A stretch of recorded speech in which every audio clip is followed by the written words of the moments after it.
Hey, what's up? It's Austin here, and we are back with another episode of The Sound Table, and I am joined by our co-host, Miranda. Hello. I'm excited to be back. I think, honestly, though, before we jump into what we want to talk about, I did want to talk about the reception that we've been getting with The Sound Table recently, especially, I think, since we're doing the video podcast now.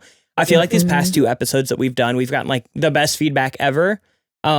So if you've been watching, if you've been listening, thank you so much. We really, really appreciate it. Let us know what you want to hear us talk about, because this is kind of just like our way of either saying what's on our mind or addressing things that we have questions on that don't really fit on our YouTube channel or are too long to kind of answer in our Facebook group. So if there are any topics that you want to see us talk about, definitely let us know in the comments below or shoot us a DM on Instagram. If you're not following us, it's just makepopmusic.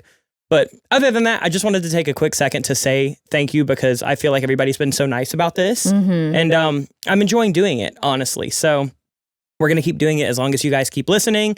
But today, I think we are specifically talking about live music. This is a topic that Miranda actually wrote down. So I'll let you kind of jump in and fill people in on what we're going to talk about with live music. I just wanted to talk about the importance of live music and like the experience that you have going to see live music and how it makes you feel and how it like, I don't know, it's truly, there's nothing like it, I don't think. And I just thought it would be a fun subject to talk about, because pretty much everyone has been to live music has seen concerts live. And for such a long time with the pandemic, we couldn't go to live concerts. And Right. I feel like that all affected us so much more than we even realized. Like, I feel like now that we're able to go, I'm really like, oh, damn, that was like a huge... Yeah, there was like a solid year and a half where tours did not happen. Because even after lockdown ended and like even as vaccines were coming out, people were still, there just wasn't the infrastructure to tour. Yeah. Like not enough people could work to fill stadiums, not enough people could, book hotels and travel.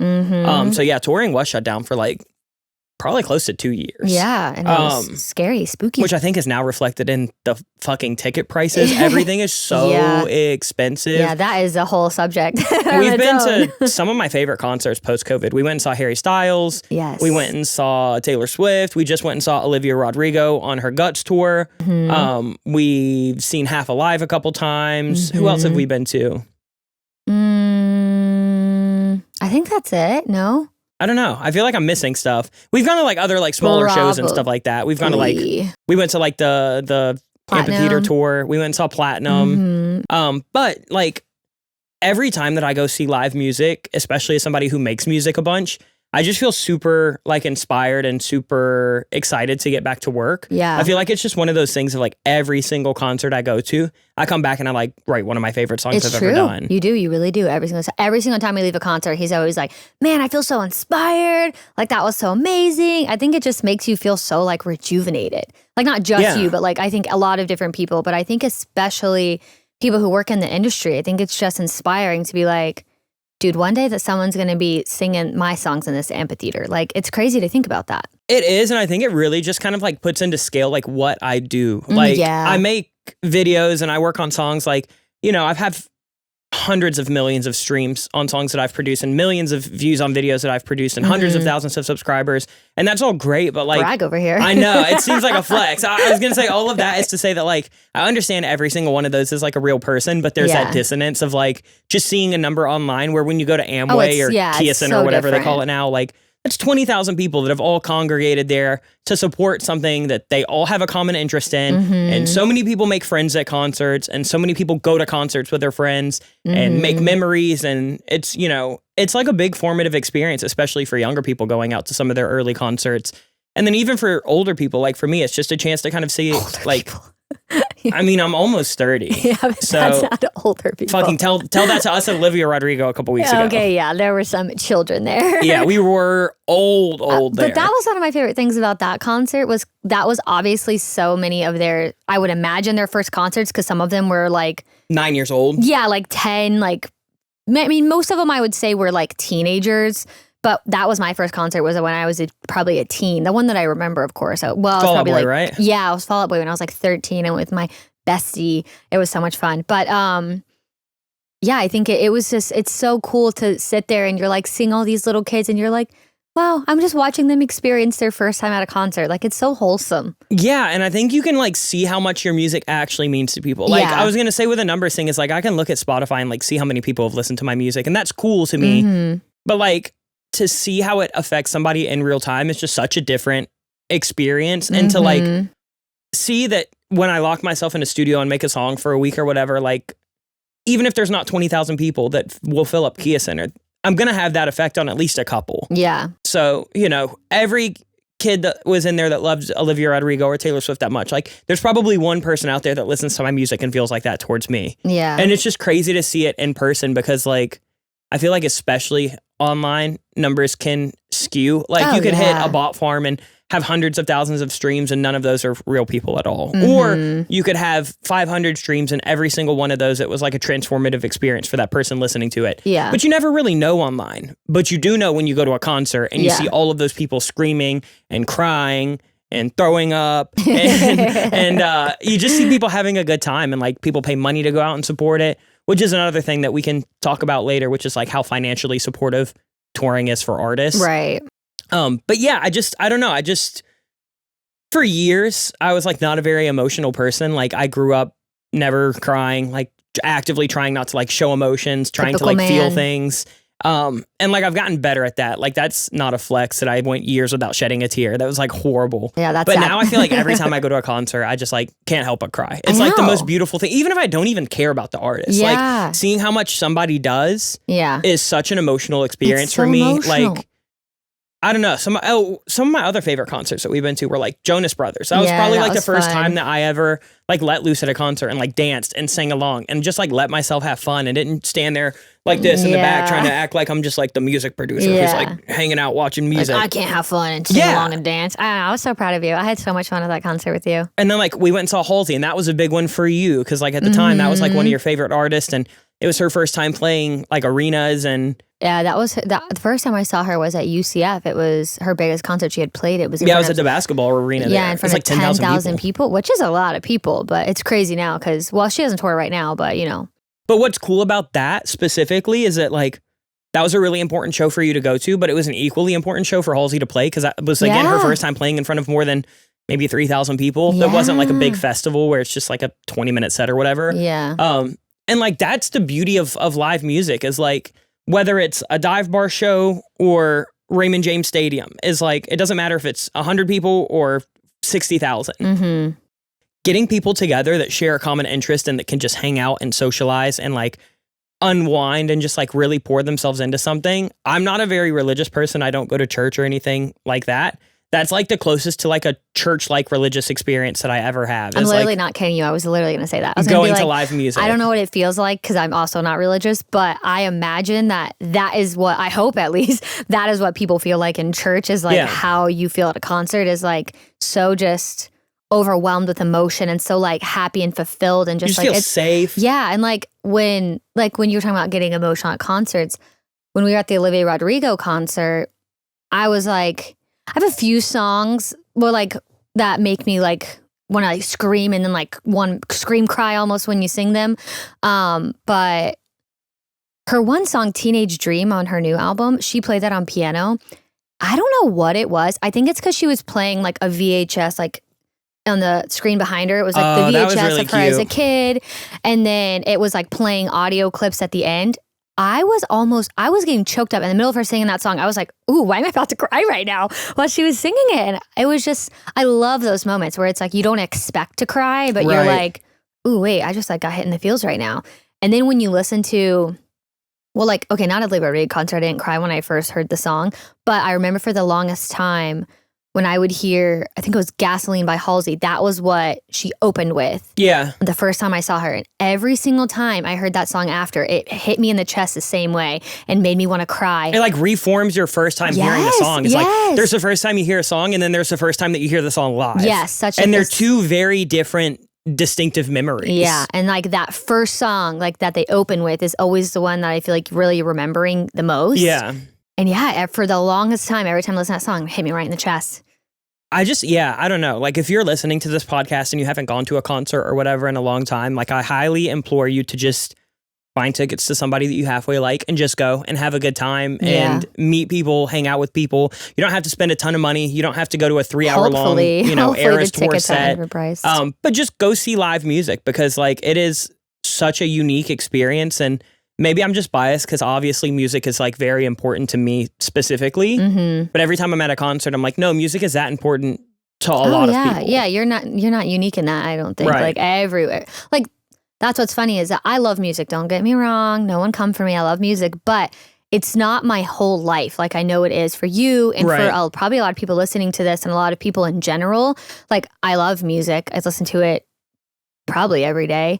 But you're not one of those people where like you're having a bad day, so like you turn on songs to make you feel better. Where like me, like I'll actively be in a bad mood if I've gone more than like 48 hours without listening to music. Like I can tell I'm like, I just need to go pop headphones in or like sit in a car and listen to something for 10 minutes and then I'm fine. Yeah. So like I can't even I can't imagine how important and amazing those experiences are for you, and music is like all that more important to you than even is to me, when it is very important to me. But I definitely, there are certain songs that I view as like important to me or like help me process my emotions or help me get through something or hit really close to home or whatever. And those obviously like make me feel in my feels or whatever.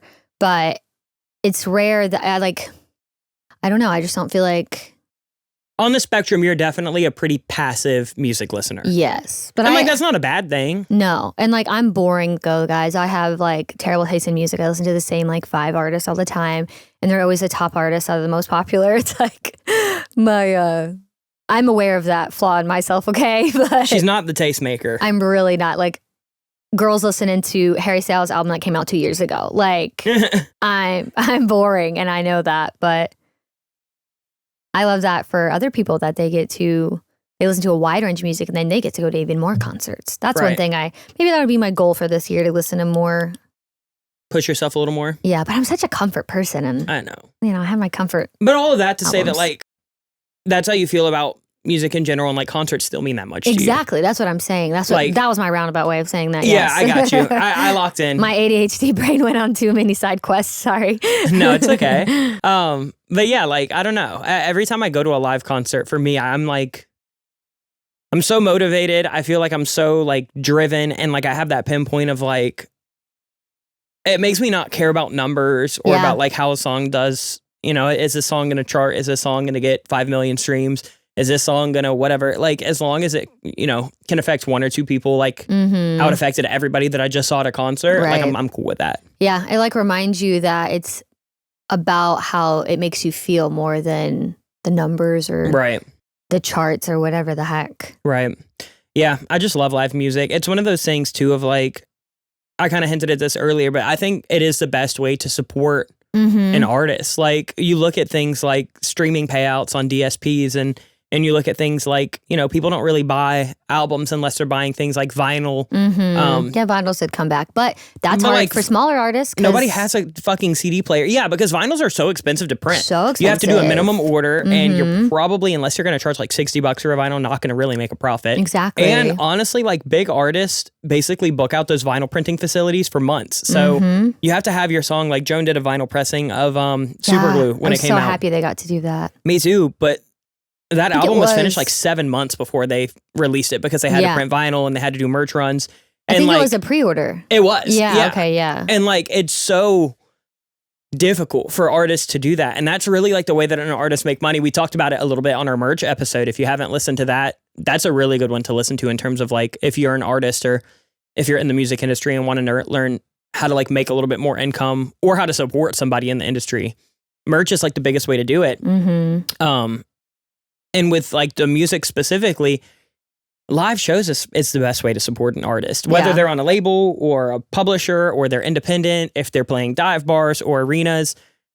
Like, the cut that artists get from shows is significant to their income, and the merch that they sell at those shows is significant. And, it goes back to that thing. I think I've talked about it on the podcast before of like, do you want a half a penny fan or do you want $100 fan as an artist? And a half a penny fan is basically somebody who finds you on Spotify, listens to your music and thinks, that's a really cool song. I'll download it and I'll listen to it a couple more times. And then $100 fan is somebody that you find and you're like, this is so good. I want to go buy their merch. I want to go buy their vinyl. I want to go see them on tour. And so if you're an artist, you only need $1,100 fans, and that's six figures, where you need millions and millions and millions of streams to make six figures. Right. And so when you go to a tour, when you spend 30, 40, 50, $150 on a ticket, there's a lot of people that obviously have to get paid, right? Like you've got to pay for like the production of the tour. You've got to pay tour managers. You've got to pay dancers, backup singers, live band, sound person, equipment. Like obviously the artist is not making, 80% of what you pay. But with that said, the money that they make off of that ticket that they sell alone it's like you listening to their album 30,000 times on Spotify. Yeah. And so I just think it's really important for like, if you really care about an artist, try to go see them live, because not only is it going to be a transformative experience for you, it is also a way to make sure that they can continue making music. Yeah. Because the music industry right now is hard to make a living in, with things like the ease of access on Spotify and even apps that pay well, like Tidal. It's just, there's too much music out there. It's too easy to access. And when I was in middle school, if I wanted an album, I had to buy the fucking album. Mm-hmm. Even if I only wanted to hear two songs, it's $13 at Target that you had to spend, and that artist got it. Even not that long ago, like when we were in high school, you had to pay for individual albums on Apple Music. Like Apple Music wasn't streaming like it is now. It was $1.29 a song. Yeah, or you had to pay like $15.99 for the album or whatever. Mm-hmm. Yeah. Which made you care a lot more about the music that you consume. Yeah, you had to be very particular. Yeah, and like... I think it's good and bad. Like it's such a gray area. It's like hard. I have a lot of friends who wouldn't have a career if that were still the system. Exactly. And I have a lot of people that probably would have done better off of that system than they do now on streaming. But all of that is to say, I can't change the streaming payout. I'm not a congressman. I don't own Spotify. I don't work for DSPs. I have no skin in the game. Like I can't do anything. But what I can do is I can go to a show. I can go buy a t-shirt. I can invite other people to a show, because those small transactions that you only have to do once or twice a year to support an artist are more than 10 years of you streaming their music. I promise you. Yeah. So, and you're never going to regret going to a concert. Ever. I probably promise you that. Except the one time I actually only regret not going to a concert. When when Dua Lipa was here, and I was like, I don't know. Do I want to go? I don't know what the hell I was thinking. I really wasn't thinking, I guess. I think at that time too, like she was coming off of that era where she had kind of gotten memed for like her dancing and her performance. I know that this was future nostalgia, but we hadn't seen enough of the tour to know how much she had stepped up her live performance. I had kind of seen enough of it. Then you're a goofball. I was just a goofy goober. I think the tickets were only like $150 for like lower bowl. Yeah, they went down to $130.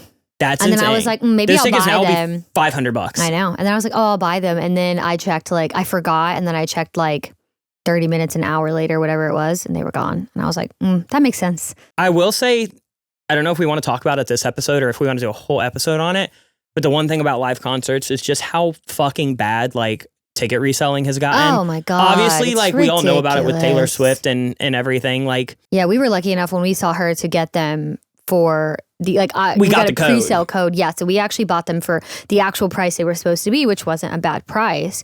But then when you have people selling those same tickets for like $5,000 for Upper Bowl, like.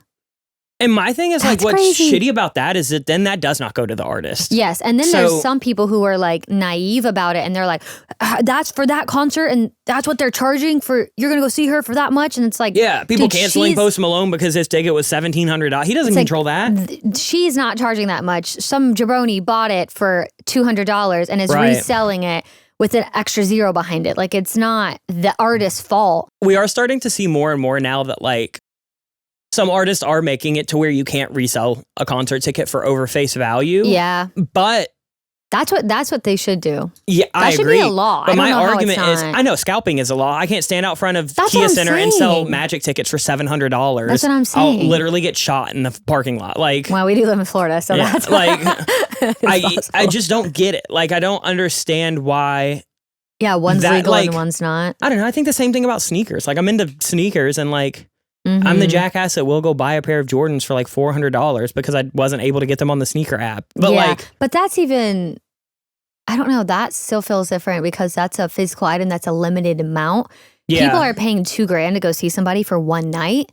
Yeah. That's nuts. What I will say too is that, like, in some artists' defense, the artist doesn't really always get to be the person that decides if they want to impose that resale clause. Right. A lot of these artists are under Live Nation contracts. Live Nation is basically who owns Ticketmaster. It's who funds any tour that's over the size of like a House of like Not even Monopoly though? How? Yeah, House of Blues tours, Live Nation. Hard Rock tours, Live Nation. Stadium tours, Live Nation. They are like they literally have a monopoly. Lil Nas X, that's who else we saw live. Lil Nas X was incredible. That was an incredible We'll come show. back to that in 1 second. Yeah. Because that show, I do want to talk about that show. That show was really good. Yeah.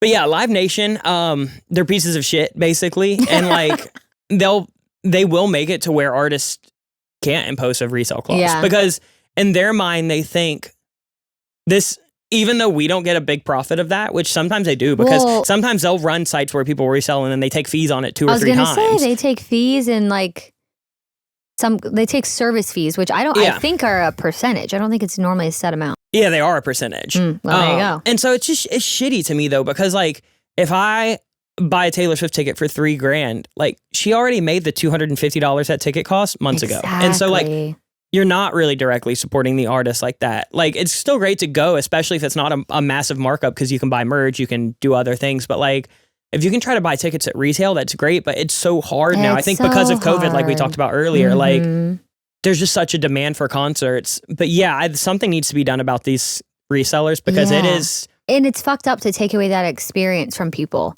Well, and then you go to concerts, and you see empty seats everywhere and you're like, what the fuck is it? Like, well, because they're charging ridiculous amounts. Especially because a lot of them are just like bots that buy up whole sections. Like, or it's like how have we not figured that companies. Out? Like, how have we not figured that out? I don't know. It's so irritating. Like, I'm like, tech is so good and you guys haven't figured out how to keep people from hiring bot farms to buy a bunch of tickets and then scalp them and sell them for 5 times the price. Yeah, I would say that right now is definitely the worst part of live music. Is it like, and it pisses me off because it's ruined. It's so many people are missing out on these experiences, or these people are going into debt because they're like, I cannot miss out on this concert. If you look at the concerts that we've been to, you look at Olivia Rodrigo, you look at Harry Styles, you look at Taylor Swift, you look at Lil Nas X. We got some of those at retail, and we got some of those at resale. Yeah, more than three of them. I spent more on one ticket for Olivia Rodrigo than we spent for like 4 of us to go to Taylor Swift. Well, there were 6 of us that went to Taylor Swift. I know, but like it wasn't more than 6. Yeah, thank God. But like that's what I'm saying. It's like that's crazy. It was a smaller tour. It was a set that was half as long. It was a Christmas present. In case you're wondering why the fuck he bought expensive tickets, he got it as a Christmas present for me. Also, I like to go. Like I'll go if I can. But like I mean, it even happens with basketball tickets. Like we go to basketball games, pretty often, and like. I don't know. If you get the tickets, you can get like lower bowl or you can even get courtside for like a couple $100 a ticket if you get them on opening. But if you don't, $1,500, $1,600, $1,700, it's crazy, dude. It's crazy. That's the issue with live events. So if anybody from if anybody from Live Nation is listening to this, either do something about it or leave. It's awful. It's literally such a shitty company. Yeah, whoever can change that. You should do it. You should change it. It's hard for artists though because like they are the only people that have the infrastructure or the contracts to get them in the facilities that they want to play, to get them the equipment that they need. Like artists need to like band together and like do something about unionize. It. Yeah, that's what I'm saying. Yeah, unionize, guys. So I'm like, you guys have all the freaking power in reality. So why can't? I mean, I don't know. Like I said, have a lot on their plate. Maybe who knows? But either way, I think it's still worth trying to go, even if you do have to pay resale. I just think be wary because like some people might think, oh yeah, I had to pay a lot, but like at least the artist gets that. They don't get that money if it's resold. Nope, some jabroni who resold it does. Yeah, I don't understand it. We can change to a happier topic. Let's do it. What is one of the favorite concerts that you've been to? That's what I was just about to bring up. Oh my God. Can y'all hear our cat meowing outside the door? I know, she wants to come in. That's our cat, Chloe. I could let her in, but I think she'll be... She gonna fuck this shit up. Yeah, she'll be crazy. Too many wires. Favorite concerts I've been to? I don't know. Like, honestly, that Jonas Brothers concert was big for me because it was like the first time that like I like let myself have fun and didn't stand there like a jabroni trying to act too cool for school. How many times are we going to say the word jabroni? Y'all take a shot. Yeah, take a shot every time we say that word. Somebody commented on our last podcast, and they were like taking a shot every time y'all say like, and I was like, "You're welcome for liver failure." That's what they said. I think they said something about their liver, and I was like, "Oh, cool." Everyone says like when I moved to Virginia Beach as a kid, that was like what everybody said there was really. Like, oh, dude, it was crazy. Why? I don't know. That was just their conjunction of choice. Interesting. That was their filler word. Anyway, back on track. Yeah, we're just getting track. Favorite concert? Yeah, I loved the Jonas Brothers concert that we went to. It was like the Happier Than Ever tour. It was forever ago. It was like 20... like when they first had an album come back. They did like the 2019? Amazon documentary. I think that's how we got tickets. We were watching that documentary we should go. A little intoxicated, and we were like, let's go fucking relive our childhood. Let's go see Year 3000. But we got floor seats for like $70 or something. Oh, I thought they were like $150 a piece. Maybe, even but still. They were really good price. And it was a great show. They played all the classics. They played Year 3000. Yeah, incredible to hear that. They played live. When You Look Me in the Eyes. Yeah. It was really good. That was a great one. Taylor was obviously just like a whole different level because it being a 3-hour set and being in a stadium and like her having the acoustic set and like still taking moments for fan interaction. Like we've been to other stadium tours that are similar size crowds where there was no crowd interaction. It's so on a schedule that like they're literally just like, Tampa, what's up? And that's the whole thing. Yeah. Where like Taylor stops her show, she lets the audience applaud, she, you know, will hang out. She talks to you, talks about the songs or whatever. That I almost so have to consider like a whole other entity. Like it can't even be considered a concert almost. It's like its own experience because it truly... It's like going to see a soccer game in the United States and then like going to see a football game in like Real Madrid or something like that. It's like, it's just Europe. A whole different... Yeah. I had a great time at the Orlando City game the other day. It's not Cristiano Ronaldo. Right. Like, yeah, it's just a whole experience. Yeah. And for one, it being that long and then it going through, I don't know. I mean, we've talked about her a lot on this podcast. It's just such a specific thing. And I know everyone has, and everyone's been like, it's such an incredible experience, but it really is. Yeah. It's just like, if you experienced it, you know what we're talking about. It's just like a whole other entity. But that obviously is probably going to be everyone's best concert for the next 20 years. So Harry Styles was really great. We went and saw him at the Kia Forum in LA a couple years ago. That was such a good concert. That was the most emotional experience I've ever had at a concert. That's because his one song is like too emotional for me. It hits close to home. Yeah, it's a little too close to home for me. It makes me cry. And he sounded great. His band was great. It was like a fun concert. Yeah, his band was amazing. Yeah. Who else? I think one of my favorites is Olivia Rodrigo's last concert was great. Yeah. Oh, Half Alive is like one of my favorite smaller shows I've ever been to. If you've never seen Half Alive perform live, they're incredible. We actually went. We didn't know who they were. We went because my friend Riley was tour managing them and was just like, hey, come hang out. And we were like, okay. So we went and saw them, not really knowing who the band was. And they just they ripped it so hard that we became fans overnight. They do such like it's just like. They do a lot with different. A little. Yeah. Yeah, they have dancers, which is like, what? A band having dancers? It's like performance art almost. Yeah, it is like performance art. And they have like, I don't know, they're just so cool. They just do like the coolest thing. And they sound insane. Oh, yeah. So we saw them at the Beecham one year, and then we saw them at House of Blues not too long ago. Yeah. And then we like got to meet everybody. We became friends with the drummer Brett, and he's like one of the nicest people I've ever met. Yeah, he's so sweet. So if you haven't seen Half Alive, they're so fucking good live. Yeah. But anyway, who are you gonna say? I was gonna say Lil Nas X. So fine. We went and saw him at the Hard Rock Live, which doesn't do a ton of concerts that are not like older rock bands, but this one was so good. Yeah, I had never been to Hard Rock Live, but it was actually really cool. But we had saw him in the beginning of October, and then Harry Styles at the end of October. And we were in LA at the time, obviously seeing Harry Styles, and we were walking around Beverly Hills, and this random street interviewer came up to us and asked us the best concert we had been to. Do you remember that? Yeah. And it was funny because we had literally gone to Harry Styles, I think the day before. And we were like, oh, well, I remember I was like, oh, I just saw Harry Styles, but I was like, honestly, Lil Nas X, I saw him earlier this month and he was incredible. Again, it was so different though. Like Harry Styles was much more like, I went and saw a rock band live. It was like the show is the spectacle. Lil Nas X, he had dancers, costume changes. So many his was like a play. Yeah, because that's his whole thing. It was like act 1, act 2, and then whole different thing. Costume changes? I was gonna say, he had costume changes. This is another topic we're gonna have to talk about with live performances. This was my big ick with the Harry Styles show. I understand he had custom costumes that were so does very beautiful so did and Taylor amazing. Swift. No costume changes? No costume, not one costume change. Fucking Lil Nas X, I think he had like 5. It said 7. Yeah, I was gonna say 7, but I thought I might be being and they were dramatic. all done by like Coach, right? Yeah, Coach, yeah.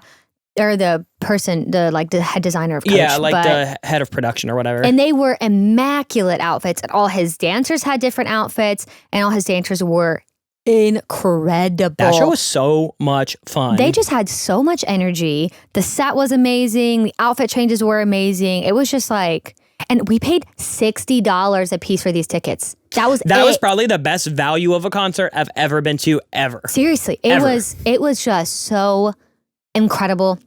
And I was so happy I got to see him live because I loved his album. So I was like so stoked to see him live. He was incredible. Yeah. But yeah, what is up with men never doing concert changes? Outfit changes? Oh, yeah, sorry. What is up with men never doing outfit changes? Every female artist I've seen, they do at least one. Most of the time, 3. I think Olivia had like 4 in like an hour and a half. That's what I'm saying. I think maybe even the Jonas Brothers now, I don't feel like they did when we saw them, but I saw someone saying that. I think they did. The Jonas Brothers had a costume change, like one. I keep saying costume, it's outfit. It's the same thing. Whatever. On a concert, I guess it's kind of the same. But yeah, what is up with that?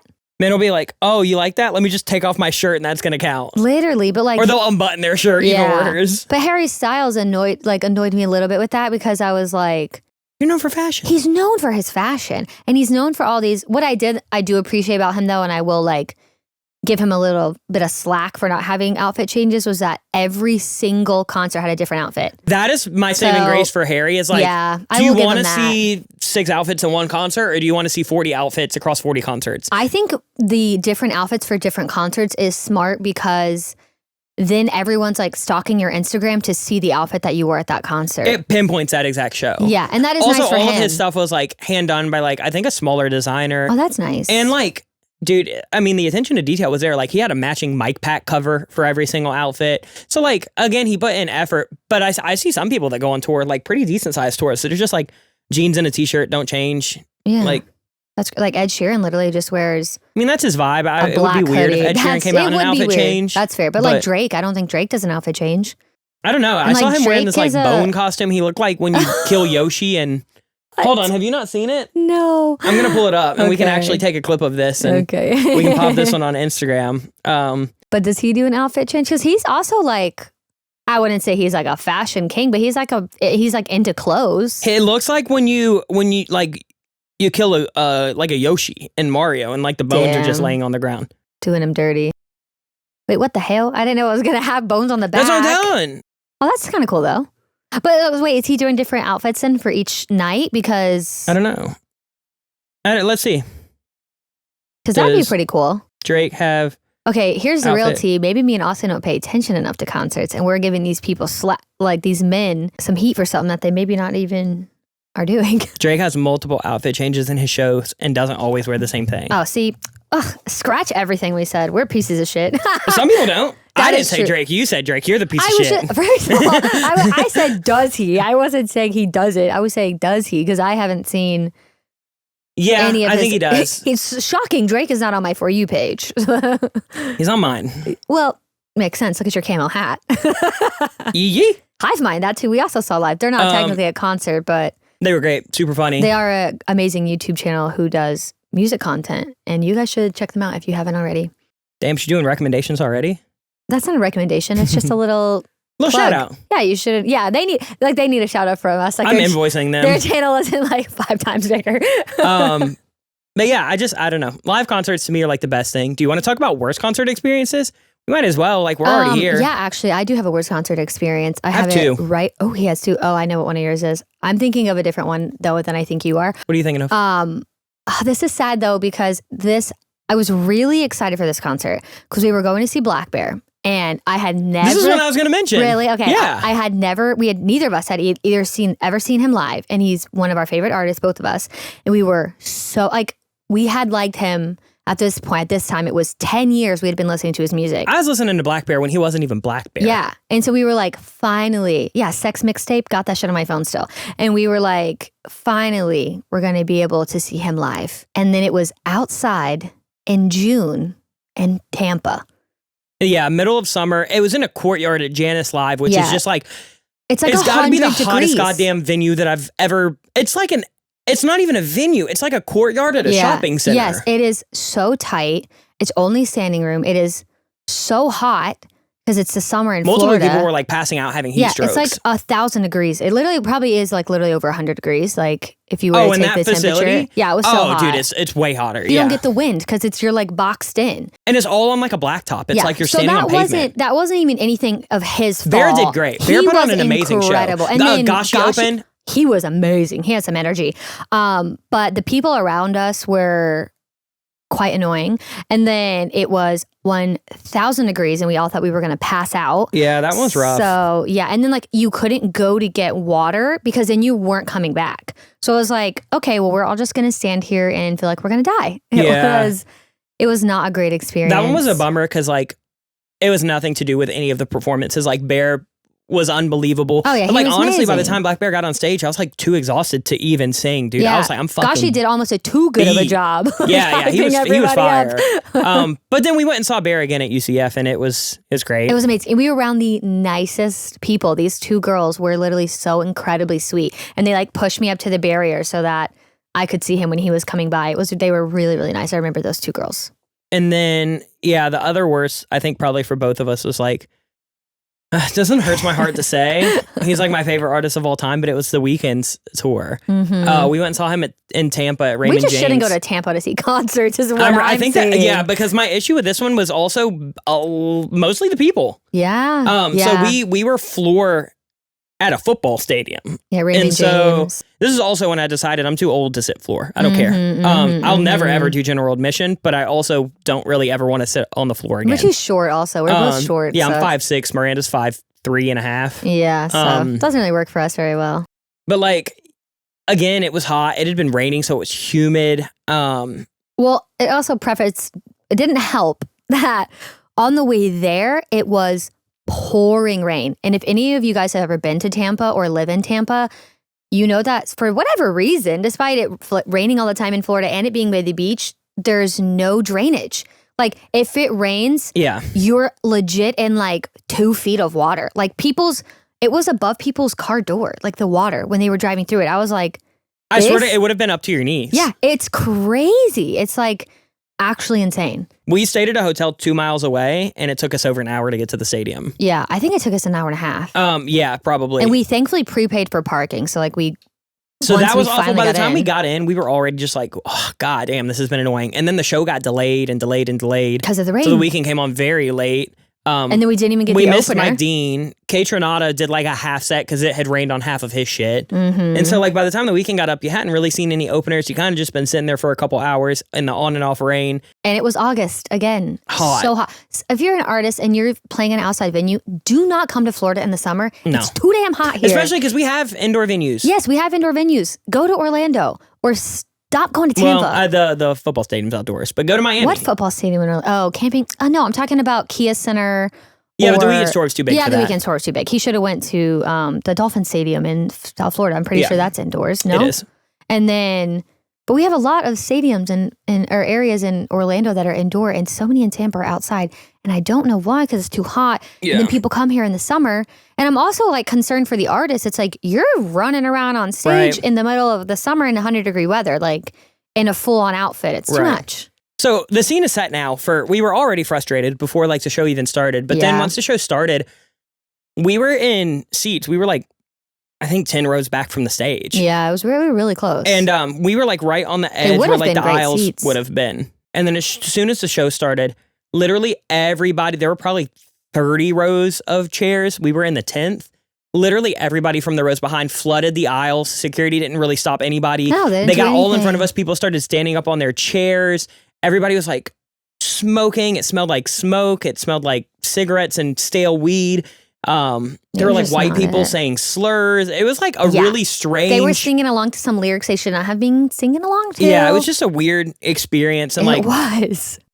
All of that said, like the fans were really annoying. It was annoying that like we couldn't see or really hear anything because everybody had just like flooded. And then that was also they can't do a camera a TV in the middle because there's no middle. Yeah, so like there was no jumbotron to watch. Yeah. And then like I love the Weeknd, he's great, but like at this show there was like no crowd interaction. There was like no special moments. It was like one of those things I was like, feels like a really long version of the Super Bowl. And so I probably would have been a little bit more sympathetic had I not sat in hours of traffic in the rain and had I not been around some of the most annoying people I've ever met in my life, and had it not just felt like a really claustrophobic experience. Yeah, I am claustrophobic, so I was like, I think I did have like an anxiety attack when I was there. The set was really cool. The band was really great. Like the weekend sounded great. Were amazing. The concept it just didn't was really have cool. like enough personality to me. But like I also understand the weekend's kind of like one of those pop artists that kind of relies on mystery, and he's not super. He doesn't talk a lot. He doesn't do interviews. Like I understand, but then I think too he was probably just getting his legs for the tour, because I saw clips of like later shows where he like was like interacting a lot more. Yeah, and so I think we might have just gotten one that wasn't on, also mixed with the weather and the shitty people. Yeah. Also, the bad thing about being in Florida is a lot of the time the concerts do start on the East Coast, and a lot of the time, for whatever reason, I'm sure we could ask Riley about this. Maybe he knows. They do start over here, like around in the South or Florida in general. Like it's always around that area. Like even Taylor on her concert, she started in Arizona, but then for some reason ended up here. I don't know how the logistics work, but her concert in Florida was soon after she started. Yeah. And then, but we saw her in Atlanta actually, and the same with Olivia Rodrigo. Like we were her third show, I think, fourth. Yeah. Like she hadn't done too many before that. I think maybe people just like, it's easy to start in the Southeast and then work your way up north and then go out west. It's like, it's I think the too, easiest. they just want to get Florida over with, because it's like, you don't realize unless you've been here or you live here, it's such a big state. Like if you're driving, especially if you come down to like Orlando, or even worse, if you go down to Miami. Oh, if you go to Miami, you're traveling for 1,000 years. It takes like 8 hours basically to get from the border of Florida and South Georgia and then down to Miami. Yeah, we're in Orlando, which is central Florida, like literally central Florida. We're still 4 hours from Miami. Like it's like so far. So if you're in Atlanta and then like that's your last show and you're coming down to Orlando, that's a 6.5 hour drive. And I imagine with the whole setup and on a tour bus, it's a little more like 7 or 7.5. Yeah. And then if you go down from Orlando to Miami, that's another 4.5, 5 hour drive. And it's like, that's such a big chunk when you're in like the East Coast. Like people will play like Philadelphia and then New York City back to back, and then Boston. They're an hour and a half apart, 2 hours apart. Yeah. So it's like all those Northeast spots are the easiest. I think West Coast is a little stretch too, because like people will hit like Seattle, they'll hit Portland, and then they'll hit like 3 California stops. But I mean, you basically have to span the whole coastline for like 5 shows. Probably why they usually start over here and then end in California. Like a lot of them also too, like live out in California. Their production companies and their rehearsals are out of California. Taylor doesn't live in California. No, I know, but like I'm sure that a lot of her production company is. Yeah. Like that's the thing too, is like for these live shows, it just makes more sense too. She did like 7 shows out there. Yeah. It makes more sense. They have to practice for weeks, if not months in advance to like get ready. And so like I don't know. It's the logistics of a tour could honestly be like a whole nother episode. Oh, I can't think about the logistics of a tour because it stresses me out. Our friend's a tour manager, and he showed me like the day plan basically for like his tour. And I was just like, this is my literal nightmare. Yeah, it's a nightmare. He has to like sort the band in, get everybody in their hotel rooms, get everybody on their flights. Then he has to make sure that all the equipment's following. And so like that was for a smaller tour. Imagine something that's like a stadium tour or an arena tour. It's just, that's what I'm saying. There's like so many people working. There's so much happening. Yeah, because there's so many people that's like on the stage, like even with Olivia Rodrigo, I think she has 5 band members maybe. Yeah. Like including something her, like that. Or maybe 7, including her backup dancers. I don't know. And then like she had maybe 7 dancers that came out intermittently, but like that's just the facing people. That's not all the people you see in the back who are like the techs and the sound people and the makeup artists. You have your sound person, you have your in-ear tech person, you have guitar techs, you have drum techs, you have cable techs. Like it's a lot, dude. For a show that size, like she's probably traveling with 60 people. Yeah, that's crazy. Yeah. And I mean, we're talking like dozens of 18-wheelers. Yeah. Like, I think Taylor's tour is like 60. Yeah. She had 2 sets of that. Yeah. So like these tours are quite the undertaking. So like when an artist puts one on, that's why I like to try to go if possible. It's like they put in so much time and such an investment of effort and honestly money. Like these tours are millions of dollars to put together. Oh, yeah. And I don't know, like it's just one of those things of like, to me, seeing a tour is the best way to support an artist financially.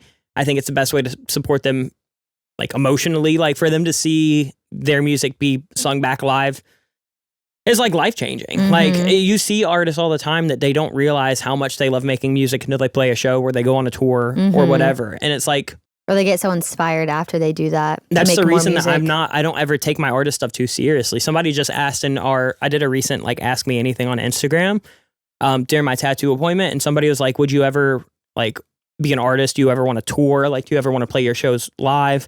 And I was just like, honestly, no. Like, that's why I don't release more as an artist, is because to me, like, I like doing it. It's fun to me, but like, I don't ever want to tour. I'm not like a traveler like that. I have a wife at home that like I want to stay at home with and chill. I have businesses that I run now, and like, unless the tour was huge, I'd probably lose money on it. And so to me, touring is like not something that I'm interested in. I would love artists that I work with to tour because I get to work on that music too. So it doesn't make a difference to me if it's a song that I release as an artist or a song that I produce for Joan. If I see 100 people singing it back, it means the same thing to me because I worked on it. Right. So to me, like, I like being behind the scenes.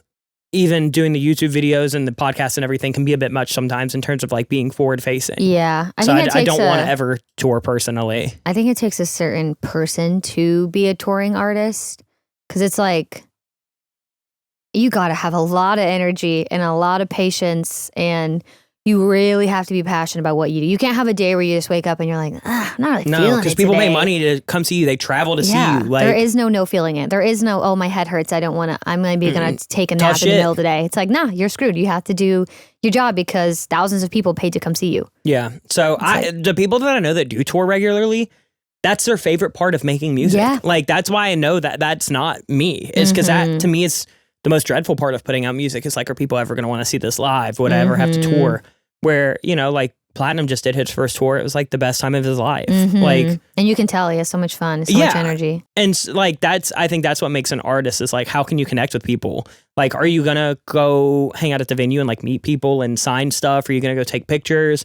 Especially when you're getting started, like that's your chance to connect with people one-on-one. Where you don't have to sort through Instagram DMs. So I don't know, if you're an artist listening to this and you have a catalog, like maybe think of trying to put a small tour together, or even buy into a tour package where you can open just to get some experience. And if you're just a producer or a music consumer, try to go to as many shows as you possibly can. That's one thing I'm trying to do more, is like, I feel like this year we've gone to a lot more live events than normal. Yeah, definitely. Because I enjoy them. Like, I feel rejuvenated after them. I feel inspired. And it's one of those things of like, if I halfway like somebody, I think I'm probably just going to go see them live now. Yeah, I think I saw someone say that. I don't remember who it was or when it was, but it was a while ago. And they were like, oh yeah, I just love going to live concerts. Like, even if I like halfway like the artist or I just like some of their songs, like I'm just going to go. Yeah. And I was like, that's kind of crazy at the time. And then looking now, I'm like, no, that makes total sense. Why would you not? I totally get it. It's such like an incredible experience. And I don't know, like you're always going to remember that. And like, I don't take pictures, or I take a few pictures and like a couple really shitty videos because I really don't like to be on my phone at the concert. But you don't even need that. You don't even need the photos and the videos on your phone. Like, you're going to remember it. Yeah, that is one thing that like at the Olivia Rodrigo show, literally the like opener song came on. Holy moly, dude, I've never seen more screens in my life. And like, I get it, but like, I don't know. To me, it's like, dude, you're there. Just make the memory. Like, especially now that everything's archived on YouTube anyway, like, God forbid you don't remember it, just go watch somebody that probably sat 4 seats away from you. Like, it's going to be fine. Yeah. So like, but I don't know. If everyone does that, no one has concert videos. Concerts get filmed from the venues and get put up online. Not the Olivia Rodrigo concert didn't. Nah. I mean, maybe there are like whole channels that like are dedicated to come out and filming them. Yeah, I hope she does though. Do like a tour doc. Yeah, I guess that's one last thing that we could talk about before we wrap this up, since we're on the topic of like live shows and touring. Yeah, tour docs. I love a tour doc. Even if I didn't go to the tour, I want to watch it. I love it. So Ariana Grande had a good one for one of her tours. Yeah, for what's it called? Excuse me. I love. Was it no Sweetener? Thank You Next. It was the Thank You Next tour, but I don't remember what the name of the documentary was. But it's basically her live show and then like intermittent, a couple like behind the scenes things. Yeah. But I really liked it. It was really, really good. Yeah. So good. And then Lil Nas X has one. I don't know if it's actually, I don't think it's a concert one though. It's just a documentary. Yeah, I think it's like how he put together Montero. Yeah, I did it with HBO. We need to watch that. But yeah, I love a tour doc. I love a good doc anyway. Like that was literally our last podcast episode was like, dude, just make a documentary about anything that you're doing. Like, dude, film your studio sessions, film your tour, film. Like, I like seeing artists that I know when they go on tour just post like weekly tour recaps. Like, it's so fun to see. And like, I like kind of seeing, especially when like artists will pull back the curtain and like show what it looks like behind the stage or what it looks like under the stage or look like, yes, I love seeing under the stage. Like, what does an outfit change in the middle of a set look like when there's 20,000 people outside waiting? Yeah, Taylor did that with her. Well, at the end of her Reputation doc that she had like clips of underneath the stage, her seeing the stage, them doing their practice or whatever. We need to see the Beyonce one when it comes out. Yes. Oh, yes. Definitely going to see that when it comes out. Yeah, I love a tour documentary. So even if you're a smaller artist, document your tours. Yeah. It's free content. Please. And some jabronis like us are going to want to see it. Jabronis again. There you go. Jabroni! But yeah, I love watching tour documentaries. I don't know, something about, even if I can't go to the concert, like, it makes me feel like I still got to kind of see it. But then also, too, it's just one of those things of like, you get to kind of see how the cookies are made. I also was going to say, I think it's fun because if you're like, I don't know if I'd care to see that artist live, and then you watch their documentary and you're like, oh, damn, I do want to see them live. So then the next time they come in town or come near you, you can go see them live. It's kind of smart marketing for that reason alone. 100%. I 100% agree. But I think that's all I have in terms of talking about. Yeah, we've talked your ear off enough. Live shows, touring, live music in general. Hell, even if you don't go see a tour, just like go to a bar and like drop a $10 bill in somebody's guitar case if they're performing live. It helps. Comment your guys' favorite concerts that you've been to, or your least favorite, or both. Yeah, I would really love share your concert experiences. Yeah, I love hearing people's favorite concerts. I think it's such a good like conversation. Even somebody small. Like, I grew up in the rock and metal scene. I used to go to like local shows at the American Legion. I mean, weekly. Technically the Lil Nas X show. I mean, it's not that small. Not American Legion small, but 3,000 people. Yeah, but that's pretty small for how big he is. Yeah. But other than that, let's hit some recommendations before we sign off on this thing. What's your turn? I did it last time. We both go. Since when? Last time you didn't go. Yes, I did. No, you didn't. You lie. You lie like a rogue. All right. Let's see. Is that a Southern saying? I feel like it is. Dude, Southern people just say the weirdest shit. Lie like a rug. Yeah. Sounds like it, right? I was born in Alabama, so like half my brain is just nonsensical. I mean, yeah, I'm from the South, technically. Things like that. Like knee high to a grasshopper. No one fucking says Lie like a rug. Sure-footed as a mountain goat. Oh, that one I'd never heard. You had told me that one. I'd never heard that. Dude, Southern. That's very Southern. I'm like Florida South, so like. She's panhandle trash. Yeah, panhandle trash, so. Okay, my recommendation. What's it going to be? Oh, I know it. Oh, that was quick. If anybody is in South Florida, specifically Miami / Coral Gables, we recently went to Miami last week with a couple friends. Shout out Gage and Brandon if y'all are listening to this. Love you. But when we were down there, we went to me and Miranda's favorite restaurant in the entire world. It's called Minty Z. It is a vegan restaurant. We're vegan, but before you crucify me, everybody that I've ever seen try it that's not vegan also loves this place. It's amazing. It's Asian food. It's kind of like dim sum style, but they also have larger plates. And it's just so good. It's kind of like Asian fusion. Like they have like Szechuan noodles. They have like bao buns. They have like gyoza. kung pao tofu. And they have like a cauliflower kimchi. Yeah, it's kind of a mix. But it's we went with our friends Gage and Brandon. We were there for like 2.5 hours. We took 2 bottles of wine. They do have a corkage fee if you want to take your own wine. I think it's $25 a bottle. Mm-hmm. We did that. Took some wine from Golden Hour. Y'all have heard us talk about that place before. And dude, we ordered so much food. We ordered like 15 menu items. It was so good. We ordered dessert. For dessert, we got these little like dumplings that were filled with like a chocolate, almost like a spicy chocolate ganache. Mm-hmm. And then they had like, oh my God, they had like a house-made whipped cream. It was so I'm good. getting hungry just thinking about it. I was going to say, we have to eat lunch after this. I don't know why we're talking about that. So if you're ever down there, they also have brunch. They do like bottomless brunch where it's like unlimited dim sum for like $50. Yeah. But it's in Coconut Grove. Yeah, Coconut Grove, Coral Gables kind of area. I think that's the same thing, but I'm not really sure. Not from Miami, so I don't know. But if you're in like downtown Miami, it's like a 15-minute Uber. Yeah, you guys should go if you're in Miami. It's the best food I've ever had. Everything was great. Their wait staff is amazing. Yes. The owner, she's super sweet. So if you're down in South Florida, please try Minty Z. And if you go, tell them we sent you. They have no idea who we are, but maybe if enough of y'all say that, they'll learn who we are. And then they'll make a location in Orlando, which is like our ultimate goal. The dream. But then that's my recommendation. Are you sure you don't have one? Gotta leave people with something. Why? Do you think I have one? I don't know. Oh, you said that like, oh, I know what you're going to recommend. What have you been into? Music-wise? Girl, I'm just listening to the Olivia Rodrigo album still. Yeah. But she did just release is the great. deluxe, so it makes me feel less bad about listening to the same music all the time. Well, you know what? I'm going to circle back to what I said earlier, and you guys should go watch the Hive Mind channel. That'll be my recommendation. Love it. They're a great channel. They're really funny. It's Graydon and Riley and DJ Grant. Sorry, I can't forget DJ Grant. Indignant. Oh, sorry, Indignant. But it's they're really funny. They do like music related content, mainly hip hop and rap, but so if you like that kind of music, you'll really like their channel. But I don't even care for the kind of music. Like, we don't have the same music taste, me and them, but I still love their channel. They're really, really funny. If you go check them out, do tell them we sent you. Yes, I would love to secure a Make Pop Music Hive Mind collab. Oh, that would be incredible. So Riley, Graydon, Grant, go listen.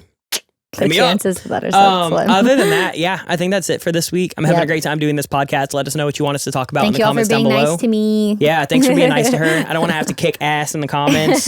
And then other than that, we'll be back in 2 weeks with audio on Mondays, videos on Wednesdays. Make sure that you subscribe or follow or whatever on whatever platform you listen on. Share it with friends. You know, we're trying to get this podcast growing and growing so we can do it even more regularly. I'd love to get it to where we can do it weekly eventually. Yeah, that'd be nice. But, you know, it's a time commitment and we have other things that we're working on at the moment. So other than that, I think that's going to do it. We'll see you guys in a couple weeks. But until then, much love. Peace.